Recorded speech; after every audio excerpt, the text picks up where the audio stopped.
ఏక్ భారత్ శ్రేష్ఠ భారత్ ప్రాజెక్టులో భాగంగా Indian institute of teacher education ఉపాధ్యాయ విద్యకు సంబంధించి వివిధ అంశాలపై వీడియో పాఠాలను రూపొందించడం జరుగుతోంది. ఇందులో భాగంగా ఈరోజు భారతీయ మనోవిజ్ఞాన శాస్త్రం పంచకోశ సిద్ధాంతం ప్రకారం బాలల వికాసం ఎలా జరుగుతుందో తెలుసుకుందాం. భారతీయ మనోవిజ్ఞాన శాస్త్రం పంచకోశ సిద్ధాంతం ప్రకారము బాలల వికాసము శిశువు తల్లి గర్భంలో పిండ దశ నుంచి మొదలుకొంటే కౌమార దశ వరకు చాలా వివరణాత్మకంగా బాలల వికాసాన్ని పేర్కొనడం జరిగింది. ఇప్పుడు భారతీయ మనోవిజ్ఞాన శాస్త్రం ప్రకారము అదేవిధంగా పంచకోశ సిద్ధాంతం ప్రకారము బాలల వికాసం ఎలా జరుగుతుందో తెలుసుకుందాం.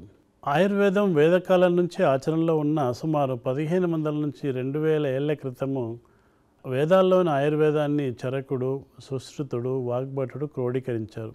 ఆ విధంగా క్రోడీకరించి అందించినటువంటి ఆయుర్వేదము మనకు వ్యక్తి వికాస దశలను సంబంధించినటువంటి అనేక వివరాలను తెలియజేస్తుంది. ఈ విధంగా క్రోడీకరించి రాసిన సంహితల్లోని కొన్ని విభాగాలు స్త్రీల ఆరోగ్యం, శిశువుల శారీరక మానసిక పెరుగుదల, సంరక్షణల గురించి వివరించాయి. ఇందులో ఒకటి కశ్యప సంహిత ప్రత్యేకంగా శిశువుల సంరక్షణ మరియు గర్భిణుల సంరక్షణల గురించి విపులంగా వివరించింది. వికాసపరమైన అంశాలను వర్ణించిన ఈ సంహితలు కొన్ని నిర్దిష్ట వికాసపరమైనటువంటి క్రతువులు లేదా సంస్కారాలను పేర్కొని ఆ సంస్కారాలను నిర్వహించడంలో భాగంగానే శిశువు యొక్క ఎదుగుదలకు సంబంధించినటువంటి అభివృద్ధి దశలన్నిటివి జరగడాన్ని ఈ సంహితలు చాలా మనకు విపులంగా పేర్కొన్నాయి.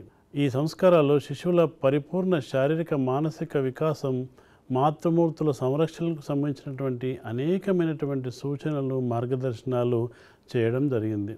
కశ్యప సంహితలో కశ్యపుడు బాల్య జీవితాన్ని 3 దశలుగా పేర్కొన్నారు.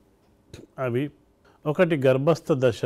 ఈ దశ తల్లి గర్భంలో శిశువు ఏకకణజీవిగా ఏర్పడిన నాటి నుండి 9 నెలల కాలం పాటు శిశువు యొక్క వికాసాన్ని వివరించే దశ. రెండవది బాల్య దశ. ఈ బాల్య దశ మళ్ళీ 2 విభాగాలుగా ఈ కశ్యప సంహిత పేర్కొంది.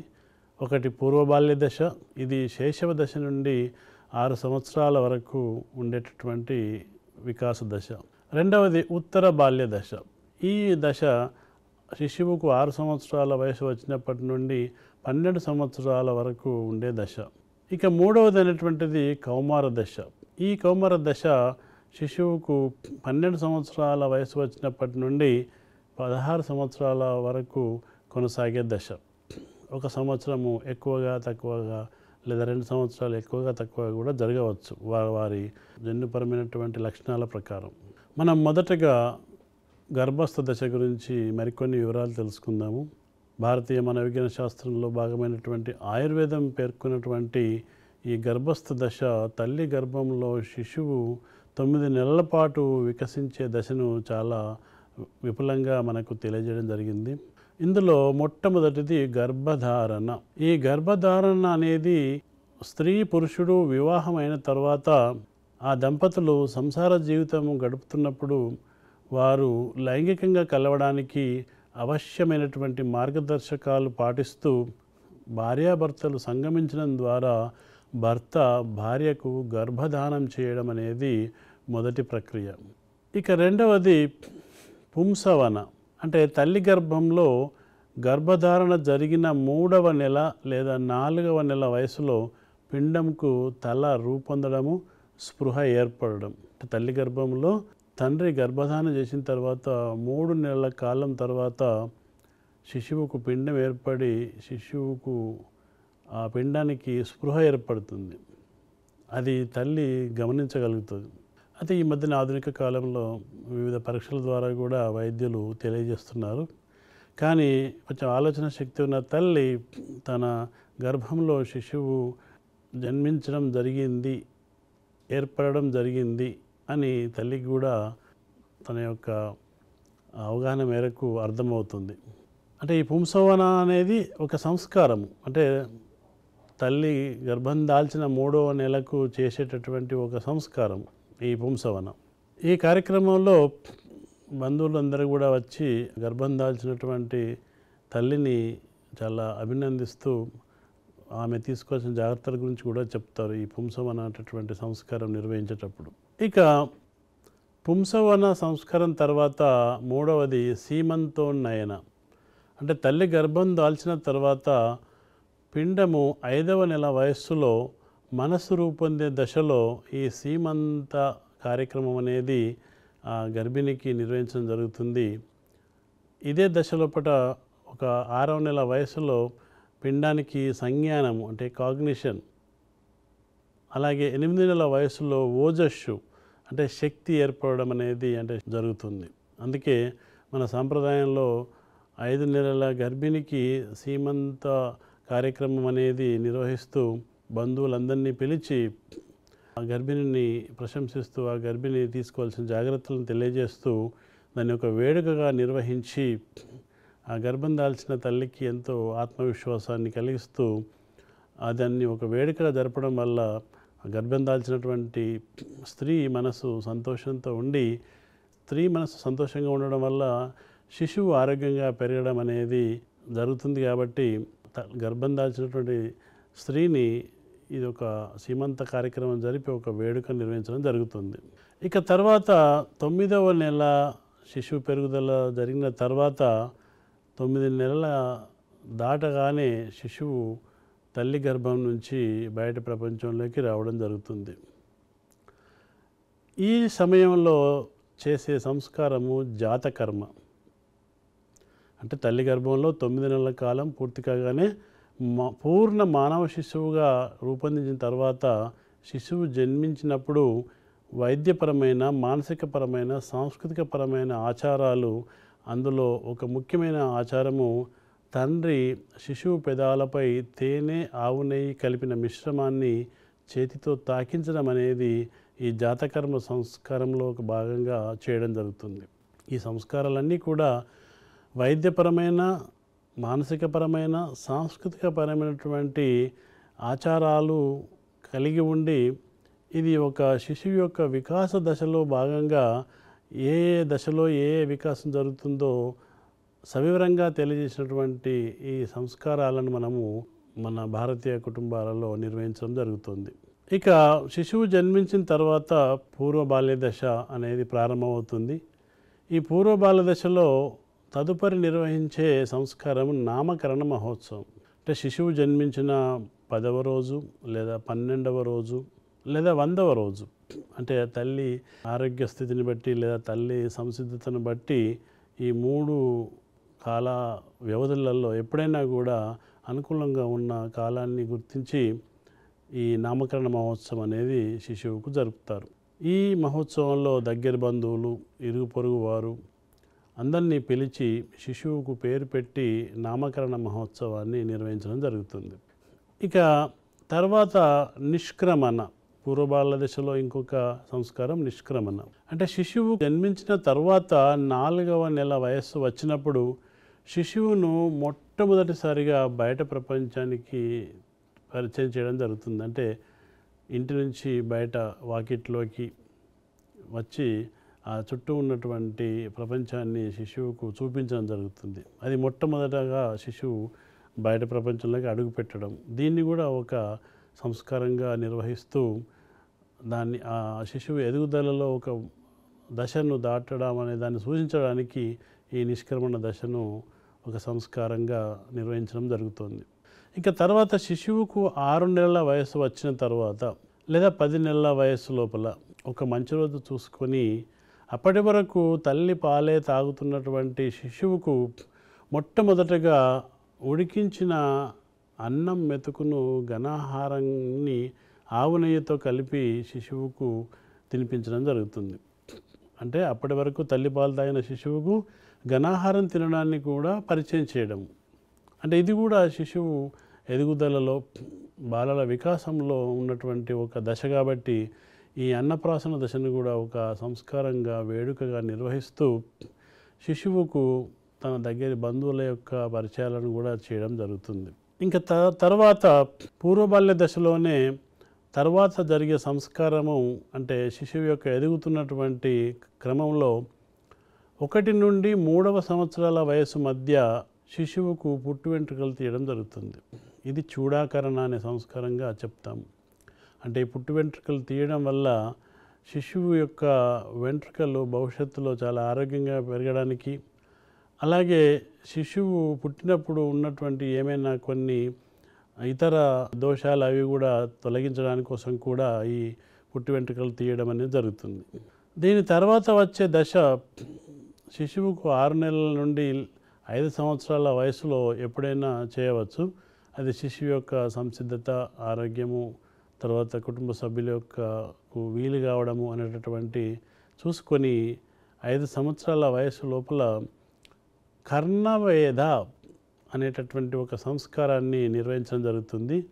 ఈ దశలో చెవులు కుట్టడం అంటే శిశువుకు ఇక్కడ చెవి తమ్మెలను వీటికి కొన్ని ఒక పాయింట్ దగ్గర రంధ్రాలు చేసి చెవి కుట్టడం చేస్తారు.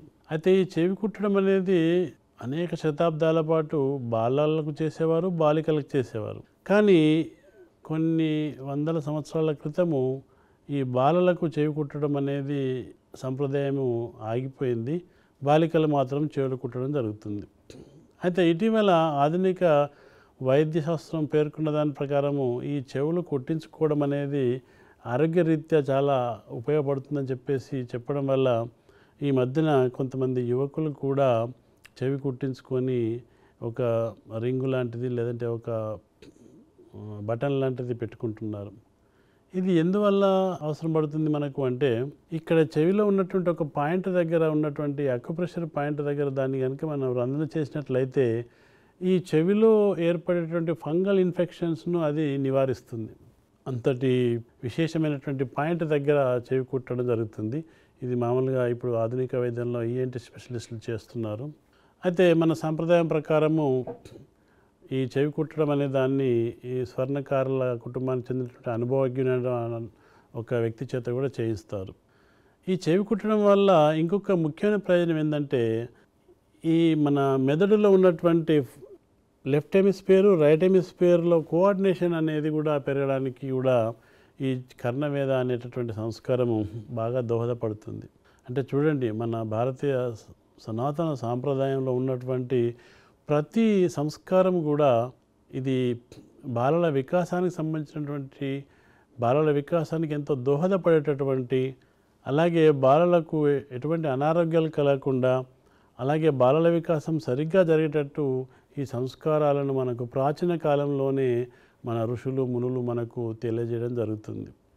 ఇవి ఇలా మొత్తం 16 సంస్కారాలు, షోడశ సంస్కారాలు అంటారు. అయితే మనం ఈరోజు బాలల వికాసానికి సంబంధించినంత సంస్కారాల గురించి తెలుసుకుంటున్నాం.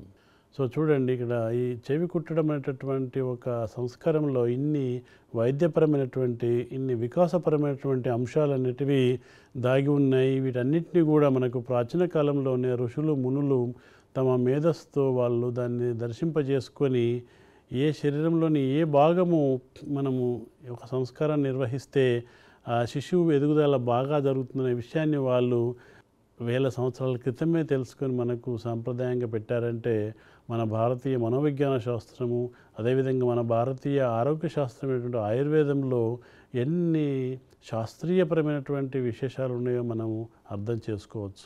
ఇంకా తర్వాత పూర్వ బాల్యదశ లోపల జరిగే ఇంకొక సంస్కారము అంటే శిశువు యొక్క ఎదుగుతున్నటువంటి దశలకు అనుగుణంగా ఒక్కొక్క దశ లోపల ఒక్కొక్క సంస్కారం అనేది మనము నిర్వహిస్తున్నాం. ఇక బాలలకు 3 సంవత్సరాల వయసు దాటిన తర్వాత ఒక మంచి రోజును నిర్ణయించుకొని విద్యారంభ అనేటటువంటి సంస్కారాన్ని నిర్వహిస్తారు. అంటే శిశువుకు అక్షరాలు నేర్పించడం, అంటే తండ్రి చేత కానీ, తల్లి చేత కానీ, లేదా విద్యావంతులైనటువంటి దగ్గరి బంధువు చేత కానీ, లేదా ఒక పండితుని చేత కానీ బాలలకు ఈ 3 సంవత్సరాల వయసు దాటిన తర్వాత అక్షరాభ్యాసం చేయించడం అనేది ఒక సంస్కారంగా మనము ప్రాచీన కాలం నుంచే, వేల సంవత్సరాల నుంచే దీన్ని మనము పాటిస్తూ వస్తున్నాం. అంటే ప్రపంచంలోని ఇతర దేశాల నాగరికతలు అసలు మొదలు కాకముందే వేల సంవత్సరాల క్రితం నుంచే మనము విద్యారంభ దశ అనే ఒక సంస్కారాన్ని నిర్వహిస్తున్నాం. అంటే మన భారతీయ సనాతన ధర్మంలోని విశేషమైనటువంటి శాస్త్రీయ సమాచారము దీని గురించి బాగా అవగాహన చేసుకొని ఇప్పటికి కూడా పాటిస్తూ వస్తున్నాము. అయితే ఇది సాంప్రదాయకంగా ఒక సంస్కారంగా నిర్వహిస్తున్న ఇందులోపట బాలల వికాస దశలకు సంబంధించినటువంటి వైద్యపరమైన, మానసికపరమైన, వికాసపరమైనటువంటి అంశాలు దాగి ఉన్నాయని చాలామందికి తెలియదు. అందుకోసమే మనం ఈరోజు ఈ విశేషాలు తెలుసుకుంటున్నాము. అయితే ఈ అక్షరాభ్యాసంలో శిశువును ఈ అక్షరాభ్యాసాన్ని కూడా అంటే విద్యారంభాన్ని కూడా ఒక వేడుక జరుపుతారు. అంటే దగ్గర బంధువులను పిలిచి, స్నేహితులను పిలిచి ఆ 3 సంవత్సరాలు దాటినటువంటి శిశువును ఆ అక్షరాభ్యాసం చేస్తున్న వ్యక్తి తన ఒళ్ళో కూర్చోబెట్టుకొని ఒక పళ్ళెంలో బియ్యం కానీ గోధుమలు కానీ పరిచి ఆ పళ్ళెంలో శిశువు చేత ఆ అనేటటువంటి అక్షరాలు రాయిస్తూ ఓం నమ శివాయ, సిద్ధం నమః అనేటటువంటి అక్షరాలను కూడా ఆ బియ్యంలో ఆ శిశువు చేత రాయించడం జరుగుతుంది. అంటే ఇలా శిశువు చేయిని పట్టుకొని పెద్దవారు ఇలా రాయిస్తుంటారన్నమాట, వేలితోనే రాయిస్తుంటారు. అంటే అప్పుడు శిశువుకి ఏమవుతుంది, శిశువు కూడా తన అనుభవంలోకి వస్తుంది. నేను ఇప్పుడు ఏదో నేర్చుకుంటున్నాను. ఎందుకంటే శైశవ దశలో నేర్చుకునే అభిలాష ఎక్కువ ఉంటుంది కదా. వాళ్ళ పిల్లలు కూడా ఎంత సంతోషంగా వాళ్ళ తండ్రి కానీ దగ్గర బంధువులు కానీ పండితులు కానీ రాయిస్తున్నప్పుడు దాన్ని ఉత్సాహంగా ఆ అక్షరాభ్యాసంలో పాల్గొంటారు. అంటే శిశువు కూడా తనకు అర్థమవుతుంటుంది, తను కూడా ఒక్కొక్క దశ దాటుకుంటూ ఎదుగుతున్నట్టు అనేటటువంటి అనుభవపూర్వకమైన జ్ఞానం కూడా శిశువుకు ఈ సంస్కారాల వల్ల కలుగుతుంది. ఇక తర్వాత ఉత్తర బాల్య దశ, బాలల వికాసంలో 2వ దశ అయినటువంటి బాల్య దశల పట ఉపవిభాగమైనటువంటిది ఉత్తర బాల్య దశ. ఈ ఉత్తర బాల్య దశ శిశువుకు 6 సంవత్సరాల వయసు నుండి 12 సంవత్సరాల వయసు వరకు ఉన్న వికాస కాలాన్ని ఉత్తర బాల్య దశ అని మన ఆయుర్వేద శాస్త్రము, భారతీయ మనోవిజ్ఞాన శాస్త్రం పేర్కొనడం జరిగింది.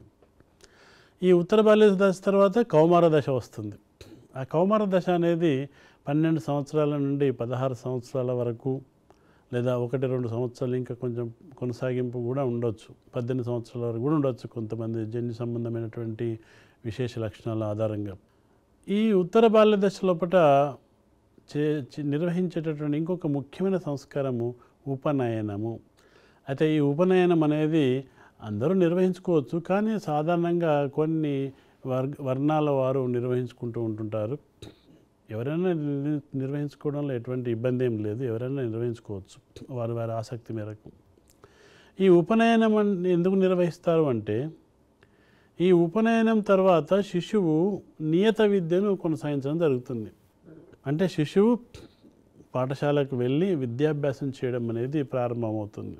ఈ ఉపనయన సంస్కారంలో పట్ల కొన్ని విశేషమైనటువంటి ఆచారాలు, సంప్రదాయాలను నిర్వహింపజేసి మళ్ళీ దగ్గర బంధువులను, స్నేహితులను పిలిచి, అంటే శిశువుకు బాలలకు కానీ బాలికలకు కానీ ఈ యొక్క ఉపనయనం అనేటటువంటి నిర్వహించి వాళ్లకు నియత విద్యను ప్రారంభించడానికి ఒక ప్రారంభ సూచికగా ఈ యొక్క ఉపనయన సంస్కారం అనేది మన సాంప్రదాయాల్లో భాగంగా నిర్వహించడం జరుగుతుంది.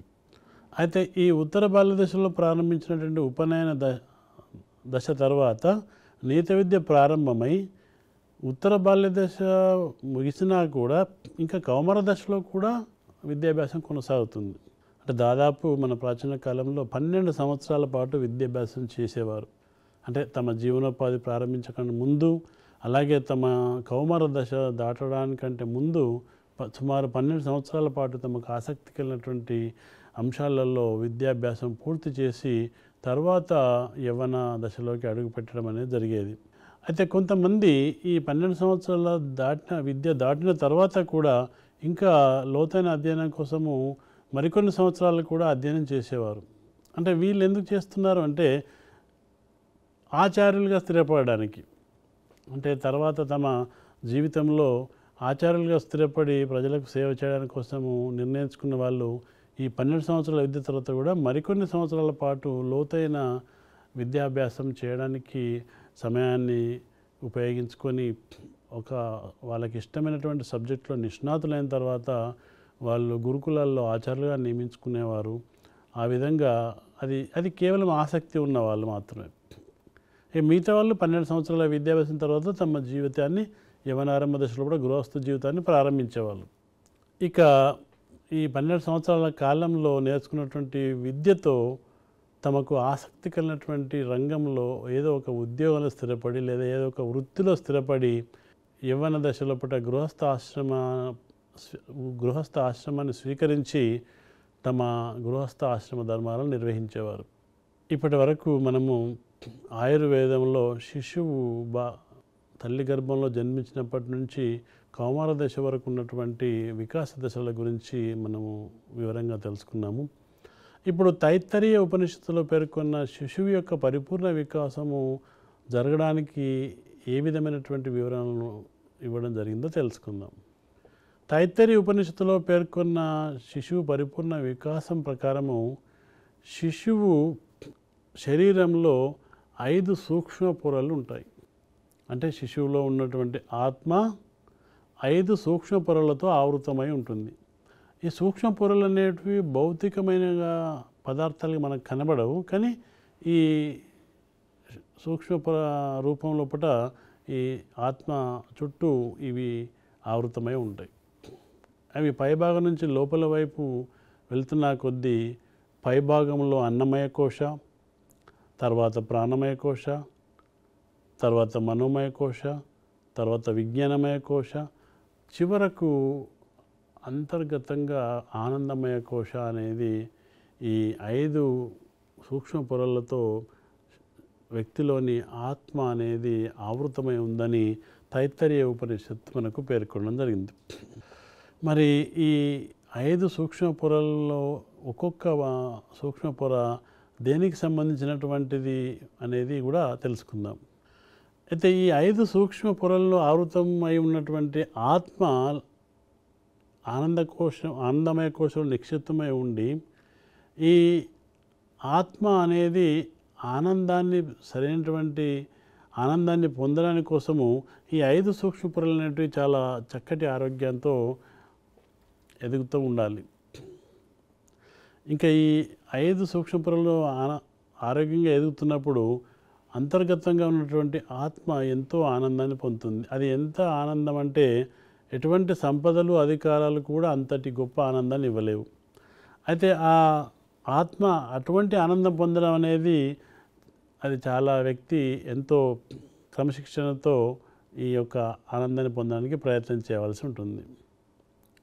అంటే 5 సూక్ష్మ పొరలు ఆవృతమైనటువంటి ఆత్మానందం పొందడానికి ఈ మొదటిగా అన్నమయ కోశ, ప్రాణమయ కోశ, మనోమయ కోశ, విజ్ఞానమయ కోశ అనేటివి చాలా క్రమశిక్షణతో ఆరోగ్యంగా ఇవి ఎదగవలసి ఉంటుంది.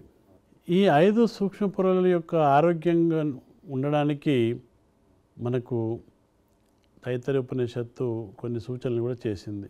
వీటి యొక్క ఆరోగ్యపరమైన వికాసం కోసము ఉత్తమ గురువుల మార్గదర్శనంలో యోగా, ప్రాణాయామం, ధ్యానం అభ్యసించి సాధన చేస్తూ సరైన జ్ఞాన సముపార్జన చేస్తూ తమ స్వీయ కృషితో స్వాధ్యాయం కూడా కొనసాగిస్తూ తరచుగా సత్సంగంలో పాల్గొంటూ అంటే జ్ఞానవంతులైన వారితో సంభాషిస్తూ ఉంటే తమ ఆశ్రమ ధర్మాలైనటువంటి విద్యార్థి దశలో ఉన్నటువంటి బ్రహ్మచర్య దశ, ఆ తదుపరి గృహస్థ దశ, ఆ తదుపరి వానప్రస్థ దశ, చివరిగా సన్యాస ధర్మాలను విజయవంతంగా నిర్వర్తించగలుగుతారని ఆదిశంకరాచార్యుడు తన వివేక చూడమని గ్రంథంలో తెలియజేయడం జరిగింది. అయితే తైత్తరీయ ఉపనిషత్తులో పేర్కొన్నటువంటి ఈ శిశువు పరిపూర్ణ వికాసానికి సంబంధించినటువంటి ఈ 5 సూక్ష్మ పొరల గురించి మరికొంత వివరంగా తెలుసుకుందాం. అలాగే వీటిని ఏ విధంగా ఆరోగ్యంగా ఉంచుకోవాలి, ఆరోగ్యంగా ఉంచుకోవడానికి ఏమి చేయాలో కూడా తెలుసుకుందాం. మొదటగా అన్నమయ కోశ. అన్నమయ కోశ అంటే మన స్థూల శరీర భాగాలు. అంటే ఏ సూక్ష్మపొర అయితే యుక్తమైనటువంటి ఆహారం తీసుకుంటూ చక్కటి వ్యాయామాలు చేస్తూ ఆరోగ్య పరిరక్షణకు దోహదపడేలా వికసిస్తుందో అది అన్నమయ కోశ. అంటే మనం గ్రాస్ బాడీ అంటే దీని స్థూల శరీర భాగాలను మనము అన్నమయ కోశ అంటాము. ఈ స్థూల శరీర భాగాలనేటివి పోషకాహారాలను తీసుకుంటూ సరైనటువంటి వ్యాయామాలు, యోగా చేసుకుంటూ వాటి యొక్క పోషణను మనము చాలా జాగ్రత్తగా చూసుకుంటే ఈ అన్నమయ కోశ అనేది చాలా చక్కగా వికసిస్తూ ఆ విధంగా బాలలు తమ యొక్క శారీరకంగా దృఢంగా ఉండడానికి దోహదపడుతుంది. ఇక రెండవది ప్రాణమయ కోశ. ఈ ప్రాణమయ కోశ అనేది మనము తీసుకుంటున్నటువంటి ఉచ్ఛ్వాస నిశ్వాసాలకు సంబంధించింది. అంటే ఈ ఉచ్ఛ్వాస నిశ్వాసాలు అనేటివి కూడా ఎలా పడితే అలా చేయకూడదు. దీనికి మన ప్రాచీన శృతులు అలాగే గ్రంథాలు యోగాలో భాగమైనటువంటి ప్రాణాయామాన్ని సూచించాయి. అంటే ప్రాణాయామం అనేది యోగాలో ఒక విభాగం. ప్రాణాయామం ఏమి తెలియజేస్తుంది? మనం తీసుకునేటటువంటి ఉచ్ఛ్వాస నిశ్వాసాలను ఒక క్రమ పద్ధతిలో, ఒక సరైనటువంటి పద్ధతిలో, శాస్త్రీయమైనటువంటి పద్ధతిలో తీసుకునేలా తగిన సూచనలు చేయడానికి కోసము ఉద్దేశించిందే ప్రాణాయామం. అంటే మనకు ఇడ, పింగళ, సుషుమ్న నాడి అనేటటువంటి ఉంటుంది.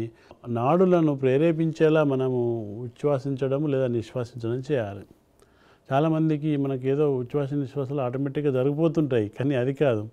ఈ ప్రాణాయామం నేర్చుకున్న వాళ్ళు చాలా చక్కటి ఉచ్ఛ్వాస నిశ్వాసాలను చేయడం వల్ల వాళ్ళ యొక్క ఆలోచన వికాసం అనేది బాగా జరుగుతుంది. అందుకే మీరు చూడండి, యోగా ప్రాణాయామం చేస్తున్నటువంటి వ్యక్తుల యొక్క ఆలోచన విధానము చాలా ఉన్నతంగా, చాలా సృజనాత్మకంగా, చాలా పటిష్టంగా, అలాగే ఎంతో ఆరోగ్యకరంగా ఉంటాయి. కానీ చాలామంది ఈ అవగాహన లేక యోగా ప్రాణాయామాన్ని ఆచరణలో పెట్టడం లేదు. ఇప్పటికైనా కూడా మీరు ఆచరణలో పెట్టవచ్చు.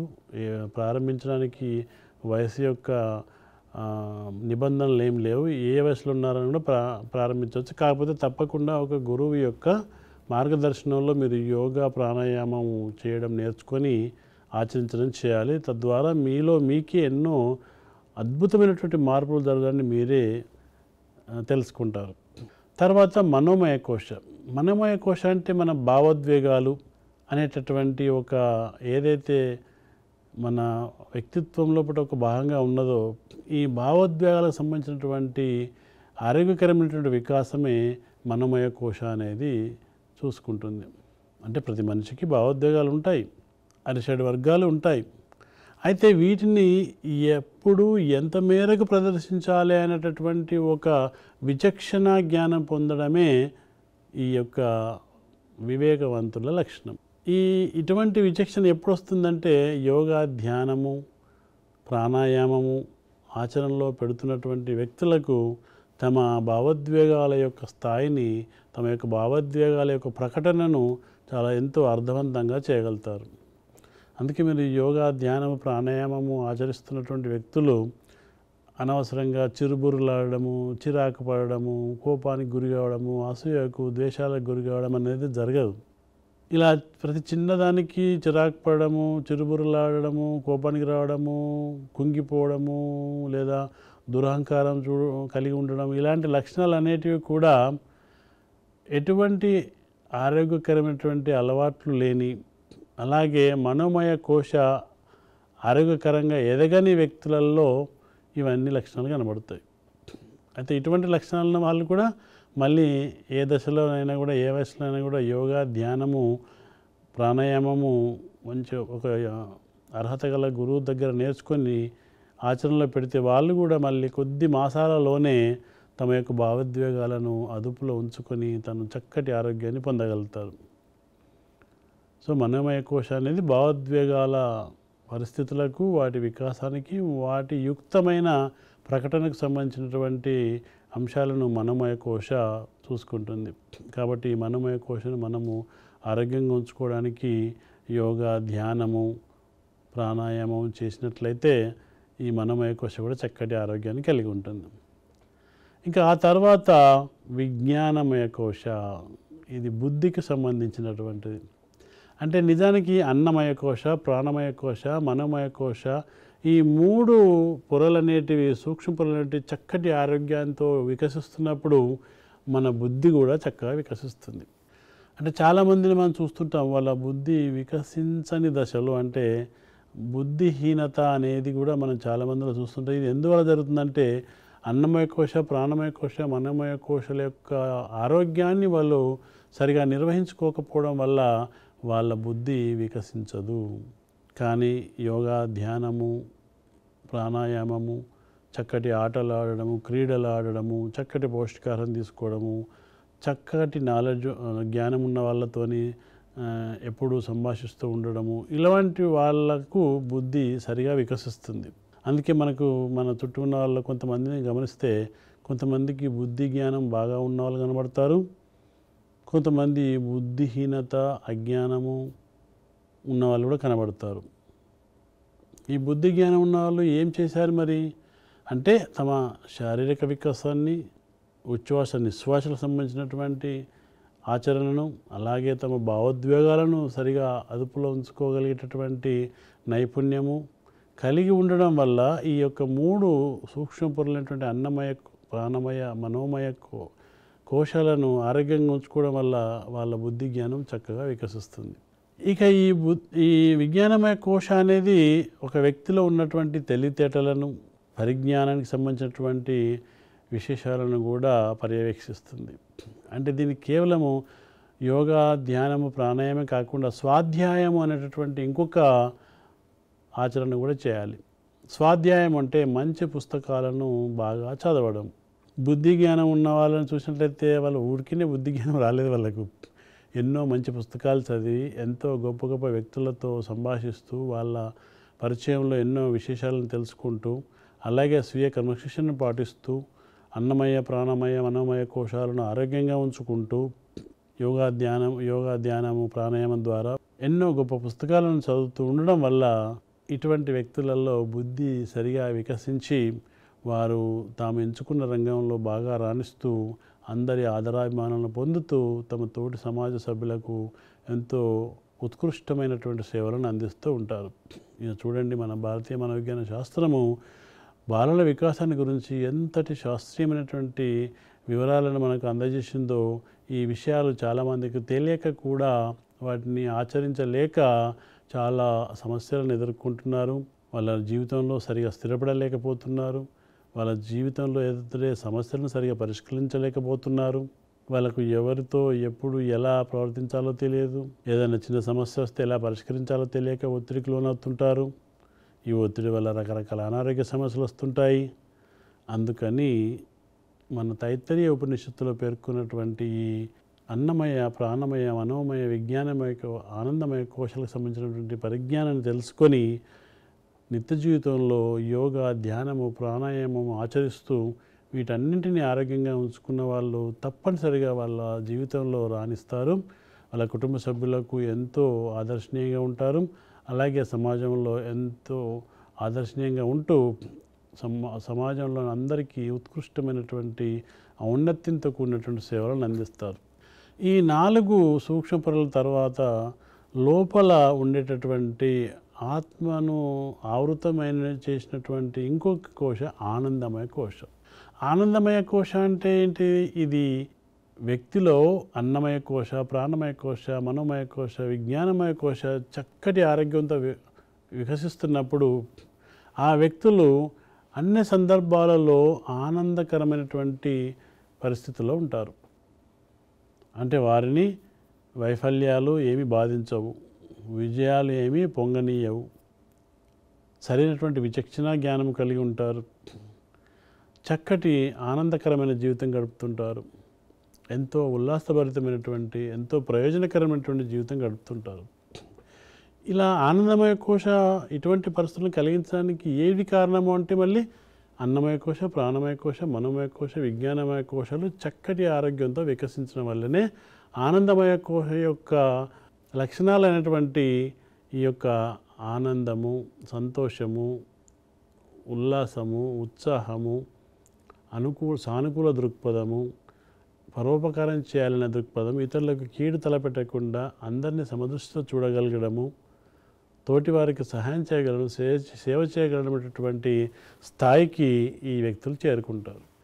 ఇంకా ఇతర అన్నమయ కోశ, ప్రాణమయ కోశ, మనమయ కోశ, విజ్ఞానమయ కోశ ఆరోగ్య పరిరక్షణ చేసుకోలేని వాళ్ళు ఎప్పుడు విచారంగా, బాధగా, ఏదో పోగొట్టుకున్నట్టు, లేదా అసూయ, ద్వేషాలు, సంఘర్షణలు, ఆందోళనలు, ఒత్తిడితో సతమతమవుతూ ఉంటారు. అంటే చూడండి, తైత్తరీయ ఉపనిషత్తు మానవ శరీర వికాసానికి సంబంధించి ఎంత శాస్త్రీయమైనటువంటి విషయాలను మనకు తెలియజేసిందో మీరందరూ కూడా తెలుసుకొని ఆ సంబంధించినటువంటి మార్గదర్శకాలను ఆచరిస్తూ మీరు కూడా ఎంతో చక్కటి ఆనందకరమైనటువంటి జీవితాన్ని గడుపుతూ విజయవంతంగా మీ యొక్క జీవితంలో మీ ఎంచుకున్న రంగాలలో తగినటువంటి సేవలు చేస్తూ ఎంతో ఉత్కృష్టమైనటువంటి జీవితం గడపవచ్చు. ఇక ఇప్పుడు మనము బాలల వికాసానికి సంబంధించి అర్థశాస్త్రాన్ని రచించినటువంటి మౌర్య సామ్రాజ్యాన్ని స్థాపించినటువంటి చాణక్యుడు ఏమి వివరణలు ఇచ్చాడో తెలుసుకుందాం. మనకు చాణక్యుడు ఒక గొప్ప మేధావి. అంటే దాదాపు 2800 సంవత్సరాల క్రితము జీవించినటువంటి చాణక్యుడు చంద్రగుప్తుని ప్రేరేపించి అతనికి తగిన శిక్షణనిచ్చి మౌర్య సామ్రాజ్యాన్ని స్థాపించేలా మార్గదర్శనం చేసినటువంటి ఒక రాజగురువు. అలాగే అతను అర్థశాస్త్రము, రాజనీతి శాస్త్రము అనేకమైనటువంటి గ్రంథాలు రాసి ఈనాటికి కూడా ఆచరణ యోగ్యంగా ఉండేటటువంటి ఎన్నో విశేషాంశాలను జీవితంలోని అన్ని అంశాలకు సంబంధించినటువంటి మనకు జ్ఞానాన్ని అందించడం జరిగింది. మరి అలాగే బాలల వికాసానికి సంబంధించి కూడా చాణక్యుడు స్పష్టమైనటువంటి వివరాలను తెలియజేశాడు ఒకే ఒక్క శ్లోకంలో. మన భారతీయ సనాతన సాంప్రదాయంలోని యోగులు, ఋషులు, మునుల యొక్క గొప్పతనం ఏంటంటే ఒక 1000 పేజీల పుస్తకంలో వివరించేటటువంటి విశేషాంశాలను 2 లైన్ల శ్లోకంలో వివరించేవారు. ఎందుకంటే ఆ కాలంలో చేతితో రాసే పుస్తకాలే కానీ ఇలా మిషన్లతో ముద్రించే గ్రంథాలు అనేటివి లేవు. కాబట్టి చేతితో రాసిన పుస్తకాలు లేదా తాళపత్ర గ్రంథాలు, రాగి ఫలకాల మీద రాయడం ఇలాంటి వాటి చేసేవాళ్ళు. కాబట్టి అది ఎక్కువగా శ్రమతో కూడుకున్నది. కాబట్టి వాళ్ళు అనంతమైనటువంటి విజ్ఞానాన్ని, అంటే కొండను అద్దంలో చూపించినట్టుగా కొండంత జ్ఞానాన్ని 2 లైన్ల శ్లోకంలో వాళ్ళు వివరించారు. మరి వాళ్ళ జ్ఞానము, వాళ్ళ మేధస్సు, వాళ్ళ యొక్క వివేకము ఎంత స్థాయిలో ఉందో తెలుసుకోండి. అందుకే మనము ప్రాచీన గ్రంథాలను తీరిక సమయాల్లో చదివి అందులో ఉన్నటువంటి జ్ఞానాన్ని, విజ్ఞానాన్ని తెలుసుకుంటే మీరు కూడా ఎంతో గొప్ప విద్వాంసులు అయిపోతారు. మీ జీవితంలో ఎంతో గొప్పగా రాణిస్తారు. బాలల వికాసాన్ని గురించి చాణక్యుడు 2 లైన్లో వివరించాడు. అంటే తల్లిదండ్రుల యొక్క పెంపక విధానం ఎలా ఉండాలి, అలాగే బాలలు ఎలా ఎదగాలి అనేటటువంటి విషయాలను 2 లైన్లలో చెప్పాడు. లాలయేత్ పంచవర్షాన్ని దశవర్షాన్ని తాడయేత్ ప్రాప్తేతు షోడశే వర్షే పుత్రే మిత్రవదాచరేత్. 2 లైన్లలో అంటే కౌమార దశ వరకు, శిశువు పుట్టినప్పటి నుంచి కౌమార దశ వరకు బాలల వికాసం ఎలా ఉండాలి, బాలల పెంపక విధానం ఎలా ఉండాలో తల్లిదండ్రులకు మార్గదర్శనం చేస్తూ, అలాగే బాలలు తమ వికాసాన్ని గమనిస్తూ అటువంటి వికాస నైపుణ్యాలను పెంచుకునేలా 2 లైన్ల శ్లోకంలో వివరించడం జరిగింది. మరి దీని అర్థం ఏంటి? లాలయేత్ పంచవర్షాన్ని, పంచ అంటే 5, వర్షాన్ని అంటే సంవత్సరాలు. లాలయేత్ అంటే గారాబం చేయడము. అంటే శిశువు పుట్టినప్పటి నుంచి 5 సంవత్సరాల వయసు వచ్చే వరకు తల్లిదండ్రులు శిశువుని ఎంతో గారాబంగా చూసుకోవాలి, ఎంతో ప్రేమగా చూసుకోవాలి. శిశువు ఎదుగుదలకు చక్కటి పౌష్టికాహారాన్ని అందిస్తూ, చక్కగా లాలిస్తూ, పాలిస్తూ, ఆడిస్తూ, పిల్లలతో సమయాన్ని గడుపుతూ, నిజానికి మొదటి 5 సంవత్సరాలు తల్లి ఎప్పుడు శిశువు దగ్గరనే, శిశువు సమక్షంలో ఉంటూ ఏదో ఇంటి పనులు చేసుకునేంత గ్యాప్లో తప్పించి ఎప్పుడు కూడా శిశువుకు అందుబాటులో ఉంటూ తల్లి శిశువుతో సమయాన్ని గడిపితే ఆ శిశువు 5 సంవత్సరాల మొదటి 5 సంవత్సరాలలో అతని మస్తిష్క వికాసము, మెదడు యొక్క పరిమాణము చక్కగా అభివృద్ధి చెందుతుంది. ఇందుకోసము తల్లి పాలను శిశువుకు ఇస్తూ చాలినంతగా, ఇంతకుముందు చెప్పుకున్నటువంటి అన్నప్రాసన దశ వచ్చిన తర్వాత నెమ్మదిగా ఘనాహారం తినిపిస్తూ, చక్కటి పౌష్టికాహారాన్ని పిల్లలకు తినిపిస్తూ, చక్కగా లాలిస్తూ ఆడిస్తూ ఉంటుంటే పిల్లలు శారీరక వికాసమే కాక మేధో వికాసమైనటువంటి ఎదుగుదల కూడా చక్కగా జరుగుతుంది. ఎందుకంటే శిశువులకు తల్లి సమక్షంలో ఉన్నదంటే ఎంతో ఆనందంగా గడుపుతారు వాళ్ళు, ఎంతో భద్రతంగా అనుభూతి పొందుతారు, ఎంతో సంతోషాన్ని పొందుతుంటారు.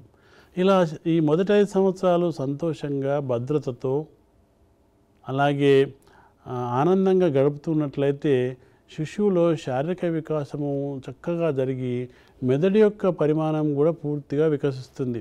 అంటే శిశువు పుట్టినప్పుడే పూర్తిగా మెదడు తన పూర్తి స్థాయికి ఎదగదు.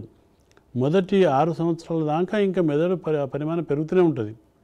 అందుకోసం ఏం చేయాలి? శిశువుకు చక్కటి పౌష్టికాహారం, ముఖ్యంగా తల్లి పాలను ఇస్తూ, తల్లి స్తన్యం పాలను చాలినంత ఇచ్చిన తర్వాత ఘనాహారం తర్వాత మళ్ళీ ఘనాహారంలో కూడా పోషక విలువలు కలిగినటువంటి ఆహారాన్ని నెమ్మదిగా పరిచయం చేస్తూ శిశువుకు చక్కటి ఆటలు, పాటలు, మాటలు ఇలాంటివన్నీ నేర్పిస్తూ తల్లి మొదటి 5 సంవత్సరాలు శిశువుతో గడిపితే కనుక ఆ శిశువు చక్కగా శారీరకంగా మానసికంగా ఎదిగి తమ జీవితంలో గొప్పగా రాణిస్తారు.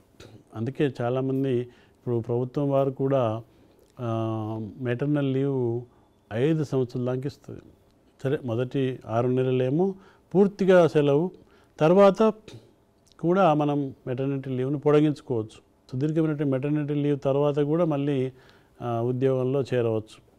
ఇది ఎందుకు ఉద్దేశించి మరి మన ప్రభుత్వం వారు కూడా ఎందుకు ఈ మెటర్నిటీ లీవ్ ఇస్తున్నారు అంటే, మన బాలలే రేపటి పౌరులు. ఆ బాలలు చక్కగా ఆరోగ్యంగా వికసించడానికి కోసము తల్లి యొక్క సంరక్షణ ఎక్కువ అవసరం కాబట్టి తల్లికి మెటర్నిటీ లీవ్ కోరినంత మెటర్నిటీ లీవ్ ఇస్తారు. అలాగే పేటర్నిటీ లీవ్ కూడా ఇస్తున్నారు. అంటే తండ్రి కూడా సమక్షంలో ఉండాలి. మనం జాతకర్మ అని చెప్పుకున్నాం కదా, శిశువు పుట్టినప్పుడు తండ్రి చేసేటటువంటి సంస్కారాలు ఉంటాయని చెప్పుకున్నాం కదా. అంటే తల్లి తన శిశువుకు జన్మనిచ్చేటప్పుడు తన భర్త కూడా అందుబాటులో ఉంటే ఎంతో భద్రతతో ఎంతో ఆనందంగా ఉండడం వల్ల శిశువు చక్కగా ఎదిగే అవకాశం ఉంటుంది, చక్కగా జన్మించే అవకాశం ఉంటుంది. కాబట్టి తండ్రికి కూడా పెటర్నిటీ లీవ్ ఇస్తున్నారు. అంటే ఇది ఎందుకు ఇస్తున్నారు మరి ప్రభుత్వం వారు అంటే, పుట్టిన పిల్లలే బాలలుగా ఎదిగి తర్వాత మళ్ళీ వాళ్ళే దేశ పౌరులుగా వికసించి దేశానికి సంబంధించిన అభివృద్ధి కార్యక్రమాల్లో పాల్గొని దేశాన్ని సుసంపన్నం చేస్తారు అని కాబట్టి ఇన్ని రకాల లీవులను తల్లిదండ్రులకు ఇస్తున్నారు ఉద్యోగస్తులైన వారికి.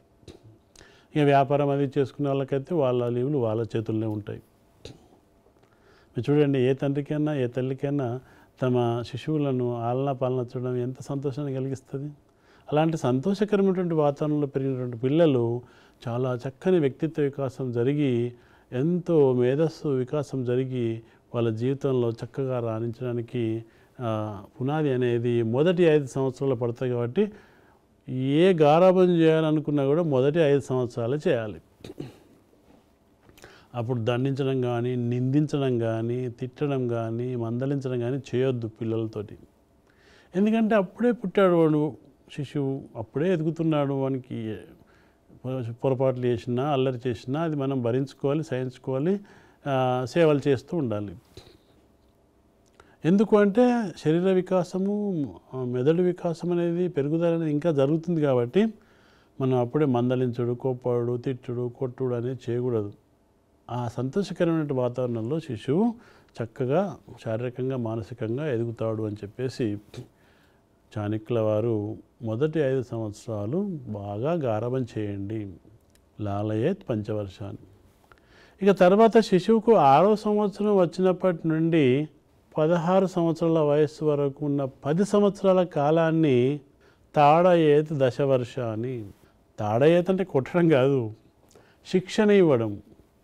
శిశువు తన యొక్క సెల్ఫ్ హెల్ప్ స్కిల్స్ కానీ, తన జీవితంలో తనకు తాను చేసుకునేటువంటి పనులు కానీ చేసుకునేటట్టుగా, అలాగే తనకు సంబంధించినటువంటి వస్తువులను అవిని చక్కగా ఉంచుకునేటట్టుగా, సరైన సమయానికి భోజనం చేసేటట్టుగా, ఆహారం తీసుకునేటట్టుగా, సరైన విధంగా ఆహారం తీసుకుని బాగా నమిలి నెమ్మదిగా తినేటట్టుగా, తన యొక్క పాఠ్యపుస్తకాలను తర్వాత ఇతర వస్తువులను చక్కగా అమర్చుకొని చక్కగా ఉండడానికి, అలాగే చిన్న చిన్న పనులు కుటుంబంలో తల్లిదండ్రులకు దోహదపడే విధంగా చేయడానికి, అలాగే ఆటలు చక్కగా ఆడడానికి, ఎటువంటి గాయాలు కలగకుండా ఆటలు ఆడడం ఎలాగో తెలియజేయడానికి, అలాగే లలిత కళల్లో ప్రవేశం కల్పించి వాటిని కూడా నేర్పించడానికి, ఇలా తన సొంత పనులను తనను తాను నిర్వహించుకోవడంతో పాటు చక్కని వికాసపరమైనటువంటి అనేక కార్యక్రమాలలో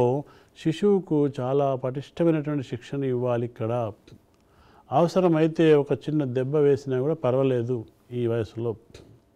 ఎందుకు అంటే మొక్కై వంగ అనేది మానవ వంగున అనే మన సామెత కూడా మనకున్నది. అంటే శిశువుకు ఏమైనా మంచి లక్షణాలు మంచి అలవాట్లు నేర్పించడం అనేది 6వ సంవత్సరం నుంచి 16వ సంవత్సరం మధ్యనే జరగాలి. నియమబద్ధంగా కొంత సమయం పాటు చదువుకోవడము, తన యొక్క వస్తువులను సర్దుకోవడము, తన యొక్క పడకను శుభ్రంగా ఉంచుకోవడము, తన దుస్తులను శుభ్రంగా ఉంచుకోవడము, అలాగే కుటుంబంలో ఉన్నటువంటి చిన్న చిన్న పనులను చేసి తల్లిదండ్రులకు దోహదపడము, అలాగే తాత నానమ్మ అమ్మమ్మ వాళ్ళు వచ్చినప్పుడు కానీ అలా ఇంట్లోనే ఉన్నప్పుడు కానీ వాళ్ళకు కూడా కొంత చిన్న సేవ చేయడము, అలాగే మంచి పుస్తకాలను చదివించడము, బాగా ఆటలు ఆడించడము, సాయంత్రం పూట చక్కటి నిద్ర చక్కటి ఆహారము సమయానుకూలంగా తీసుకోవడము, నీళ్లు తాగే అలవాటు, ఆహారం తీసుకునే అలవాట్లను నియమబద్ధంగా క్రమ పద్ధతిలో తీసుకునేట్లు నేర్పించడము, అవసరమైతే తమ బట్టలు తామే చిన్న చిన్న సందర్భాల్లో ఉతుక్కోవడము, ఉంచుకోవడము, తాము నివసించే గది లోపల అన్ని వస్తువులను క్రమపద్ధతిలో పెట్టుకోవడము, ఇంటికి వచ్చిన అతిథులకు ఆదరించడము, వాళ్ళకి మంచినీళ్ళు ఇచ్చి నమస్కారం చెప్పి వాళ్ళను సౌకర్యవంతంగా కూర్చోబెట్టడము.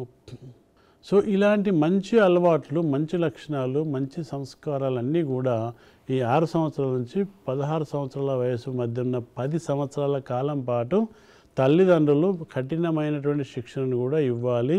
అయితే తగు జాగ్రత్తలు తీసుకోవాలి. అంటే కఠినమైన శిక్షణ అంటే శిశువుకు బాలలకు ఇబ్బంది కలిగే కష్టం కలిగే విధంగా కాదు, బాలలకు వికాసాన్ని కలిగించే విధంగా అనునయంగా చెబుతూ సరైనటువంటి పద్ధతిలో సంస్కరిస్తూ మంచి లక్షణాలు, మంచి అలవాట్లను, మంచి చదువుకునే అలవాట్లను చక్కగా రాసుకోవడం అనే మంచి కుదిరించి రాయడము, ఇలాంటివన్నిటినీ అప్పుడే నేర్పించాలి. తర్వాత చిన్న చిన్న పనులు చేయడము, సైకిల్ తొక్కడం, ముందుగా అంటే 3 చక్రాల సైకిల్తో మొదలుపెట్టి చిన్న సైకిల్ పెద్ద సైకిల్ చిన్న నేర్పించడము, బ్యాలెన్స్ చేసుకునే అలవాటు కోసం, చక్కగా కూర్చోవడము, చక్కగా నడవడము, పరిగెత్తినప్పుడు తగిన జాగ్రత్తలు తీసుకుంటూ పరిగెత్తడము, పార్కులో తీసుకెళ్ళి. సో కూర్చునే విధానము, నడిచే విధానము అవి కూడా చక్కగా ఉండాలి. కొందరు బాలల వయసులోనే ముసలి వాళ్ళలాగా శరీరం అంతా వంచేస్తూ కూర్చోవడము, లేదా కాళ్ళని ఇష్టమైనట్టుగా చాపుతూ పెద్దల ముందే ఇట్లా దూరంగా చాపుతూ నిర్లక్ష్యంగా కూర్చోవడము, లేకపోతే రకరకాలైనటువంటి మేనరిజమ్స్ ఇట్లా అనవసరంగా పెదవులు కొరకడము, వేళ్ళు కొరకడము, కళ్ళల్లో నలవడము, ముక్కు రుద్దుకోవడము, నోట్లో ఏలు పెట్టడము, చెవుల్లో ఏలు పెట్టడం, ఇట్లాంటి చెడు లక్షణాలు ఏవీ లేకుండా ఈ సమయంలో శిక్షణ ఇవ్వాలి.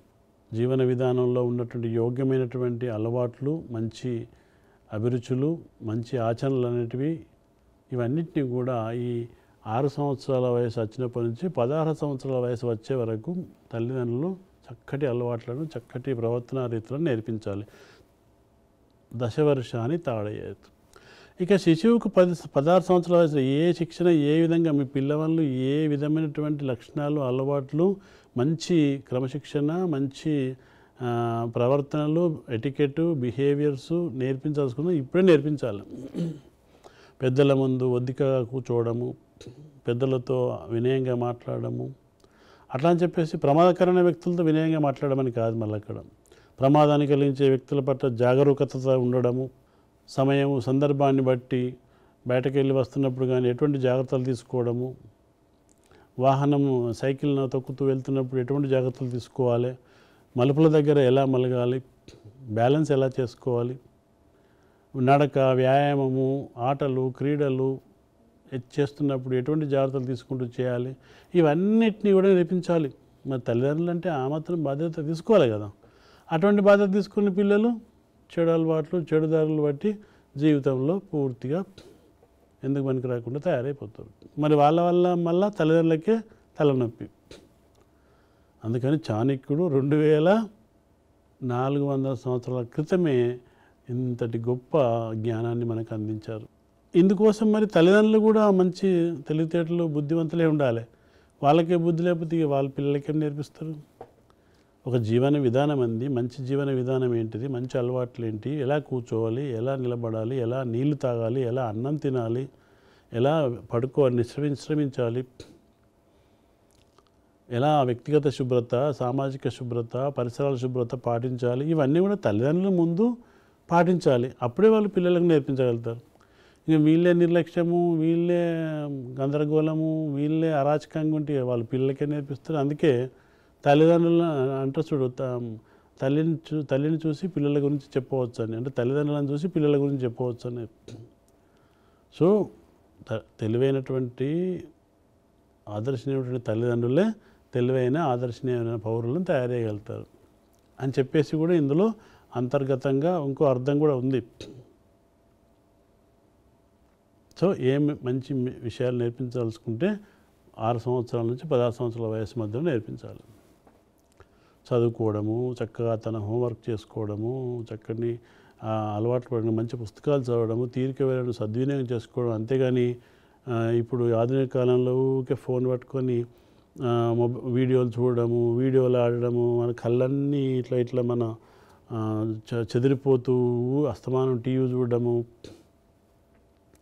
తింటున్నప్పుడు కూడా ఫోన్లు చూడడము, ఇవన్నీ కూడా చెడు అలవాట్లే. ఈ తల్లిదండ్రులు కూడా తెలియకుండా అలవాటు చేస్తున్నారు.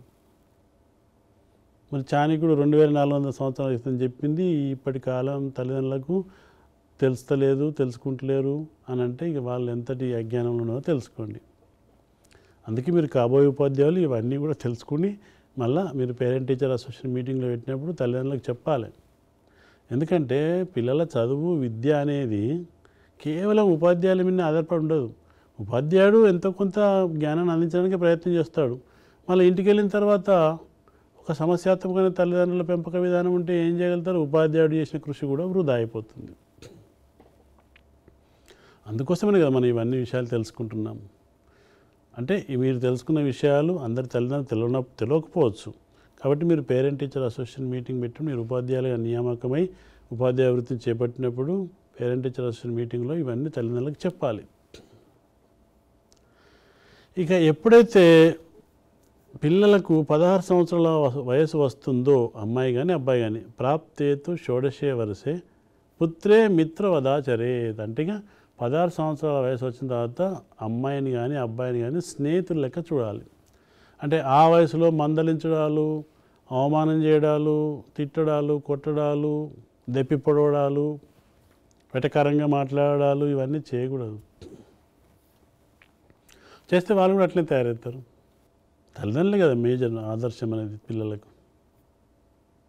సరైన ఆదర్శవంతమైన తల్లిదండ్రులు ఉంటే వాళ్ళు ఇతరులను చూసి నేర్చుకోరు, ఇతరుల ప్రభావానికి గురి కాకుండా వాళ్ళు మంచి జీవితాన్ని గడపగలుగుతారు. సో ఏమన్నాడు మరి? అందుకే మీరు ఏమేమి నేర్పించాలనుకున్నారో పిల్లలకు, శిశువుకు 6 సంవత్సరాల వయసు వచ్చినప్పటి నుంచి 16 సంవత్సరాల వయసు వచ్చేవారు 10 సంవత్సరాల కాలంలో నేర్పించండి. ఇక తర్వాత నేర్పించాలనే ప్రయత్నం చేయొద్దు. ఎందుకు? 16 సంవత్సరాల నుంచి పిల్లలను స్నేహితులుగా చూడమని చాణక్యుల వారు సెలవిచ్చారు. అంటే స్నేహితులతో ఎట్లా చూస్తాం?